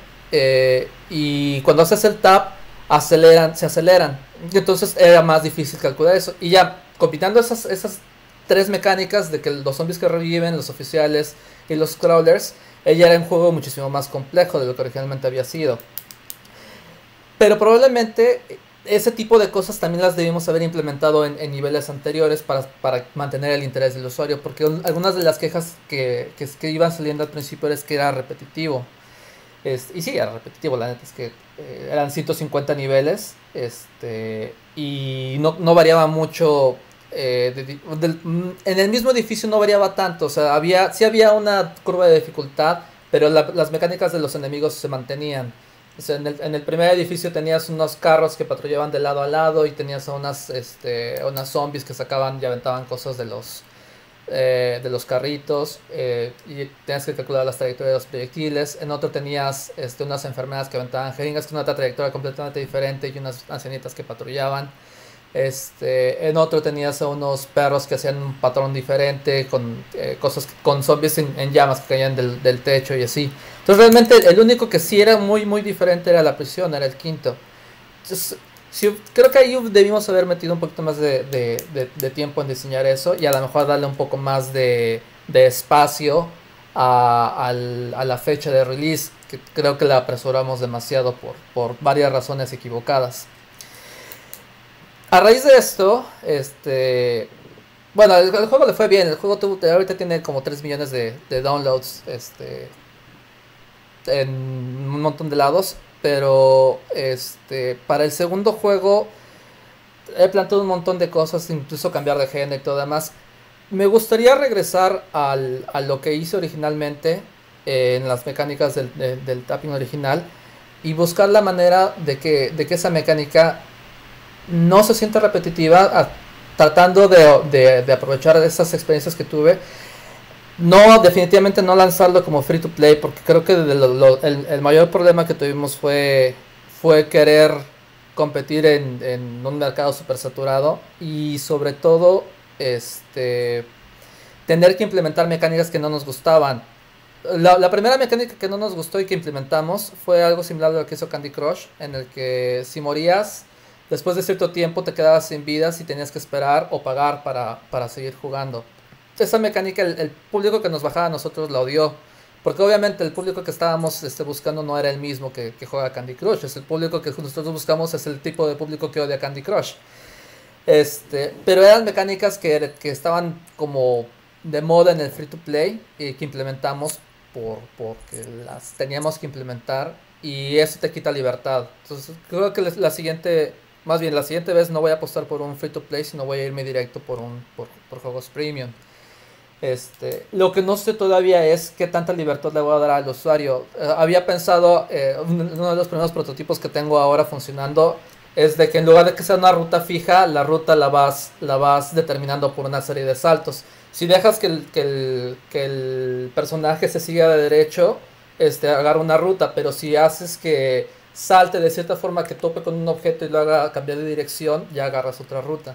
No te entiendo, muéstramelo con cajitas. No, te voy a hacer un dibujito. Agarra No, el escritorio y lo tiras así. sí. El chiste es que también quiero hacer mapas más grandes porque ahí estaba, originalmente todo estaba dentro de una sola pantalla. Después ya lo hice que scrolleara y todo, pero como que no había tiempo para diseñar los mapas para hacerlos más grandes y poder explorar más cosas, ¿no? Que hubiera cierto valor valor en el replay del nivel. Y ya, entonces, pues, el, creo que el siguiente juego que voy a hacer con el Tapping Dead, porque definitivamente es un brand que sí tuvo cierta aceptación en un nicho, va a ser más o menos sobre el mismo modelo, pero tratando de experimentar un poquito más y explotar un poquito más las mecánicas y del entorno, que fue lo que no hicimos en el primero. And that's it. Excelente. Sí, jueguen el Tapping Dead, está bien padre. Está como muy interesante y muy sencillo de entender, muy difícil de pasar. Está bien hecho. Gracias, Antonio. Es muy amable. ¿Tenemos preguntas en el chat? No. No, ¿verdad? Alguien dijo que el PS Vita es el control que si no era el control del Play 4. Alguien había preguntado hace mucho acerca de que si había calidad, gente profesional en México, como para mandarles a hacer tu juego, o si de plano mejor buscar opción en otro país. Y Alguien había les dije, mencionado eso, alguien había mencionado eso en rollo como la industria, que si había, o sea, que no fueran indie, sino que fuera como de la industria, entre comillas. pues están los... En CGBot hay muy buenos artistas. Creo que han hecho arte para Infamous, para alguno de los juegos de Batman. Ya no me acuerdo para qué otros. He escuchado que también han hecho arte para juegos de BioWare. Creo que de hecho, artísticamente estamos muchísimo mejor que posicionados que en programación.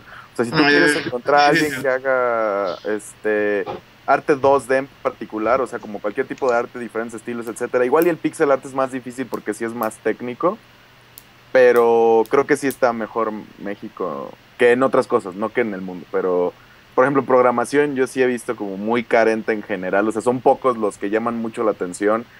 Por eso también muchos juegos se sienten como todavía muy chafas, por así decirlo, como que medio malhechones. No, pero es verdad, o sea, al final yo estudié con, creo que 1000 y tantos fueron mi generación de computación, y de todos, o sea, había como 10, 15 al final que eran ridículamente buenos y se fueron a empresas muy chingonas a trabajar, otros optaron por el freelanceo y otros por su propia empresa, pero pues de 1000, 15, 20, tal vez 50 exagerándole, que por los que no conocí, eran buenos, los otros sí era como muy dudable.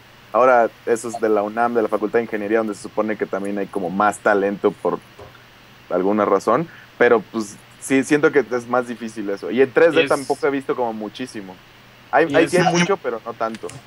Otra cosa ahí de mencionar de los programadores es que aquí en México un muy buen programador puede conseguir, como tú dices, como esos 15, 20, una excelente chamba en una empresa muy grande en donde prácticamente pues ya la tienen resuelta, ¿no? Entonces es decirle, mira amigo, vente a vivir el sueño de hacer jueguitos y no te o sea, la neta es que como nosotros como estudio muchas veces no podemos competir con el sueldo de un programador que trabaja en Oracle, en JBeal o en you name it, ¿no? En Intel. O sea, aquí precisamente en Guadalajara tenemos mucha esa bronca, que hay gente que es excelente programadora con muchas cualidades, ¿no? Para trabajar en esto de los juegos, pero pues llega Oracle y pues te pago el doble y puedes pistear mientras estás aquí trabajando y o sea te dan como todos esos perks que de empresa de Silicon Valley, que digo, aquí a duras penas tenemos como escritorios con cajas de jabón Foca, güey, y todavía apenas andamos empezando, entonces Yo Para quería, nuestros cuates del DF es tomar alcohol. yo quería mencionar que pues he estado bastante metido en los concursos de programación y sí es increíblemente notable la diferencia en cuanto a la habilidad de programar entre unos y otros. He visto las gráficas de puntajes y en lugar de que se vea una línea recta se ve como un exponencial de que son muy poquitos los que hacen la mayoría de los puntos. Y ahora también hablando sobre eso que estaba diciendo Martín, quisiera mencionar que estamos abiertos a que nos outsourcen y nosotros programamos. El comercial ahí de Haciendo Game Coders. el shameless plug de... Sí. No, pero lo que sí es cierto es que pues el equipo de Luis El además se shameless fue a plug con Luis Microsoft. Enrique.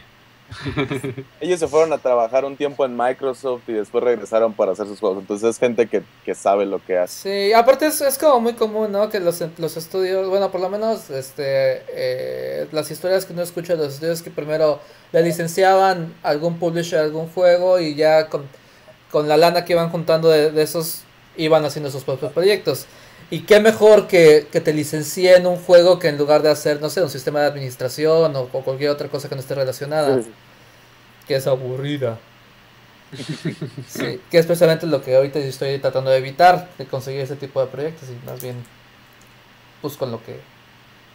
Sí, con esos lo que- proyectos te consumen el alma. Ajá, además. Además, muy bien. Pues creo que ya, creo que ya nos colgamos, ¿no? Sí, ya son las 11. Yo nomás quiero agregar un último punto rápido, un heads up. Renuncio. No, No te puedes, te hacemos ronda de cada uno haga su... Steam Shameless. ya acepta pesos mexicanos, ya todos sus precios están en pesos mexicanos, hay unos juegos ridículamente baratos y ya puedes pagar en Oxxo.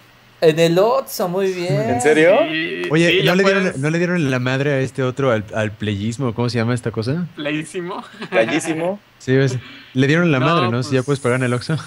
Eh, Habrá que ver. Pero qué es pasa que en los el siguientes playísimo meses, llega ¿no? directo a tu recibo Telmex. Güey. Sí, pero No es cierto, a mí no sé.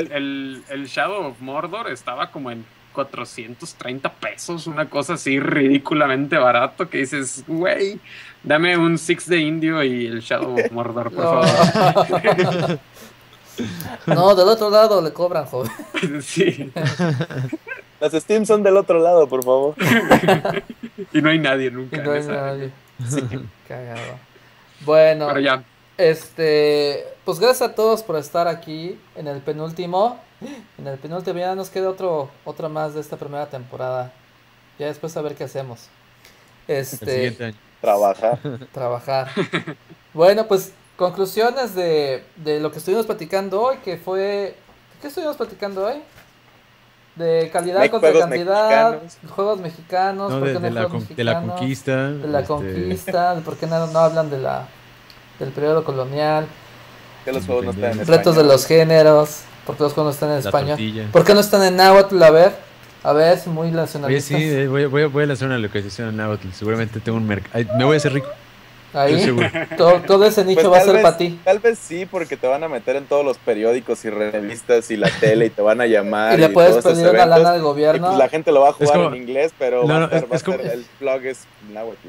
Es como una vez tenía un maestro de historia que me dijo, bueno, en ese entonces estaba con el rollo de hacer cine, y me dice, si tú te pusieras este nombre, pegarías así internacionalmente. Me dice, te deberías de poner Tonatiuh Pilsen. Ay, güey. Sí, pegarías, Que se llama cabrón. Tonatiuh. Yo también tengo una amigo que se llama Tonatiuh. Pero bueno, a ver, empezamos. Luis 1. Conclusiones de hoy. Pues Uh-oh. Ah.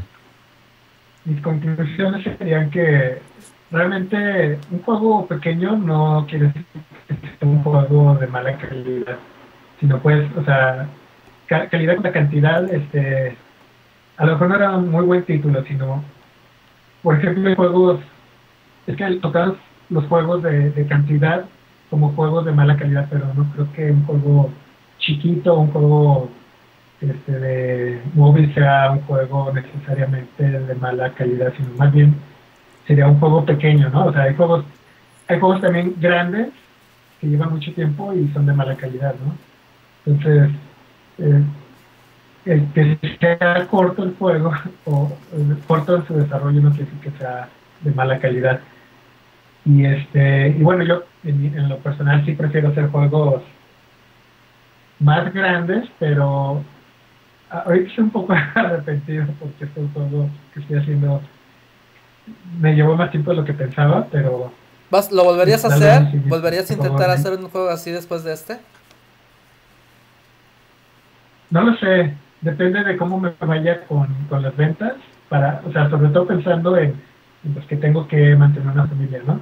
Ajá. Pero si yo pudiera, siempre sería un juego más grande. No me gusta hacer juegos pequeños. Bueno, no es que haya hecho muchos juegos, pero sí me llama más la atención hacer un juego un poquito más con más contenido y que tenga un poquito más de trascendencia que simplemente un juego de brincar plataformas o un juego que explota en una sola mecánica, ¿no? Y de lo del nacionalismo, pues quería opinar que algo que sucede es que muchos mexicanos se sienten obligados a veces a meter su herencia mexicana en los juegos y siento que no lo deben ver así, sino, o sea, que deben evitar, siento que es un obstáculo, que deben evitar cuando hagan un juego no pensar en, tengo que meter algo mexicano, no, o sea, hagan su juego y colateralmente va a llevar algo mexicano, aunque no quieran porque son mexicanos, ¿no? Pero no querer meter a fuerzas por obligación algo pues algo patrio, ¿no? Algo que los identifique como mexicanos, ¿no? Y ¿qué fue lo último que hablaba? De género, plataformas, géneros. Géneros. Pues no sé. Bueno, de tu género, vaya, de tu experiencia en tu género.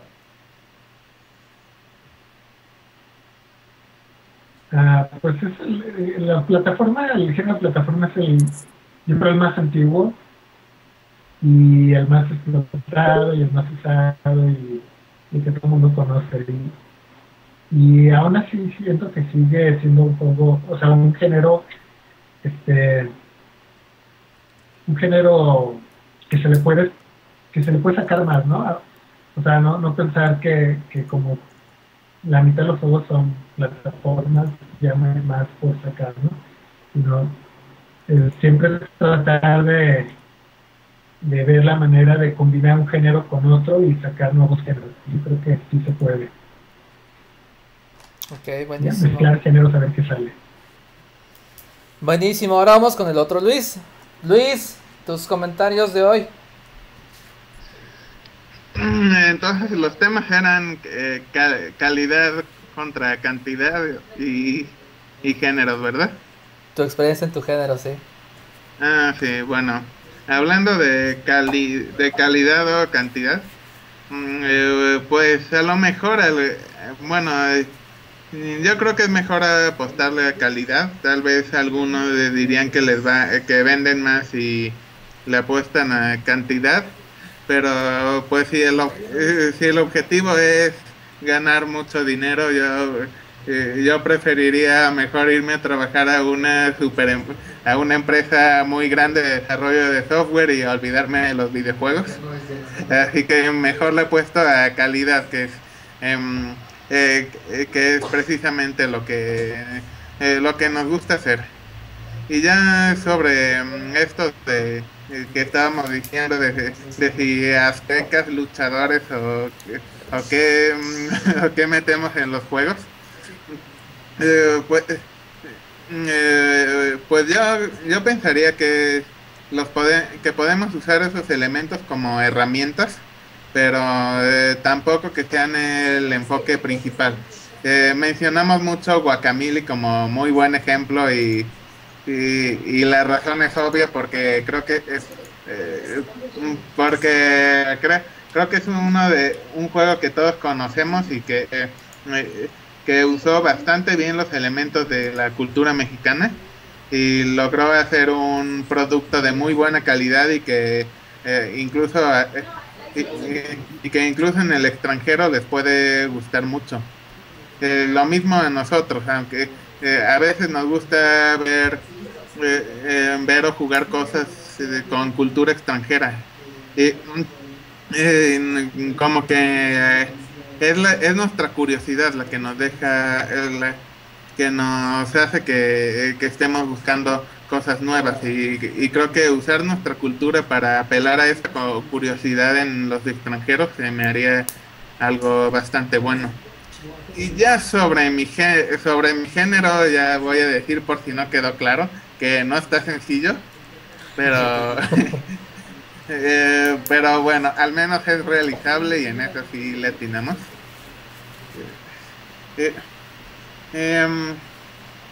A ver, algo más de si quieren que les digan hagan first person shooter o no hagan first person shooter. ¿Que hagan first person shooter o que no hagan first person shooter? Shooter.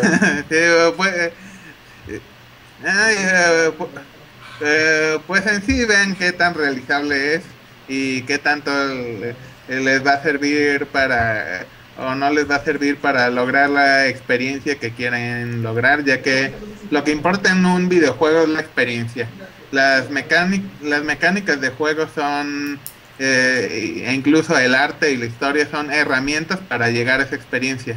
Muy bien, Luis, muy bien dicho.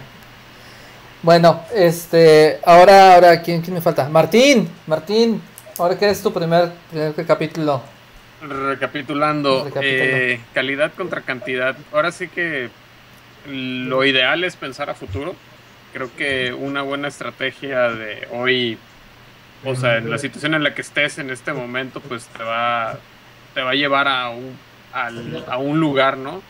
Hay gente que lo ve como una opción muy viable, ¿no? O sea, la cantidad, y ahí ya vemos a algunos otros que preferimos calidad. No shame in the game, cualquiera es una buena opción si lo que estás haciendo te está llevando a ese lugar y vas a ser feliz y vas a empujar al medio hacia adelante.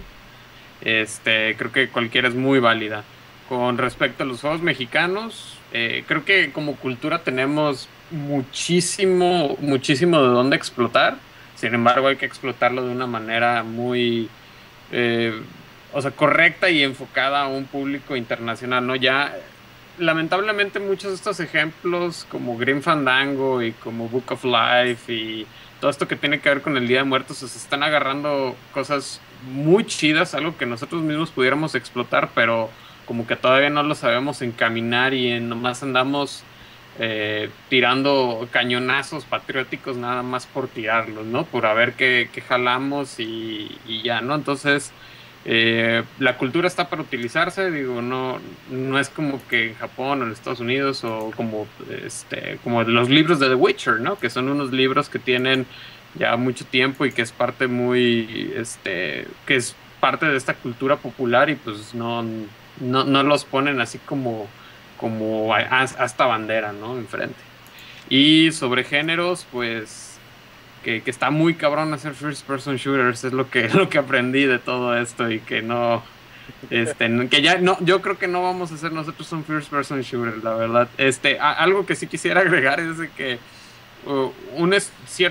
ciertamente los estudios que más se especializan agarran un género y es ese género el que llevan hasta el final, ¿no? O sea, ves un Gearbox, ves un Polyphony Digital, todos ellos pues hacen un solo tipo de juegos, ¿no? Y tienen la barra de calidad que tienen porque han sabido iterar por años sobre el mismo tipo de juego, ¿no? Entonces, a lo mejor y creo que ya nos encasillamos mucho y esperemos que sí podamos hacer algo más allá del género que tengamos, pero pues la realidad es que la especialización es algo que está muy latente. Y ¿qué más? No, pues nada, todo excelente y vamos al Oxxo. Perfecto. Bueno, pues pues muchas gracias. Ahora vamos con... ¿Y quién me falta? Me falta Antonio. Go ahead. Creo que voy a mantenerlo corto porque ya llevamos un rato hablando. Hagas lo que hagas, como que métele corazón o sea, como trata de hacerlo lo mejor posible. Si vas a hacer un juego muy pequeño, que ese juego muy pequeño sea lo mejor que puedas hacer con la mecánica que estás explorando, lo que estés tratando de hacer. Si lo vas a hacer mexicano, o de cultura mexicana o con arte, lo que sea, trata de hacerlo lo mejor posible. O sea, que siempre que trates de publicar algo y mandarlo al mundo o a donde lo vayas a mandar, si te quieres quedar más en tu cuadro, en tu colonia o poner una maquinita fuera de tu casa para que lo jueguen nada más ahí, que sea lo mejor que puedas hacer. O sea, que siempre trates de hacer lo mejor que tengas a tu disposición, y en tiempo y en dinero y en capacidades técnicas. Si quieres abarcar un poco más de lo que conoces, siempre es bueno que vas a aprender. Si te quieres mantener en lo que ya sabes porque ya lo conoces, también es bueno. Digo, todo esfuerzo es respetable. Al final, la industria no es tan fácil o sea, como hacer juegos no es tan fácil y pegar en eso no es tan fácil. Entonces, pues, dale vueltas, síguelo haciendo, échale ganas y algún día posiblemente puedas hacer algo como muy chingón. Entonces, ya. Buenísimo, gracias, Toño. Alonso. Pues bueno, yo ya mencioné como todo lo que quería decir durante la conversación. Nada más si acaso puedes recalcar esta noción de diferenciarnos del resto del mundo. Sí, en general ya dije todo lo que quería decir. Entonces, si quieres, ve tú. Ok.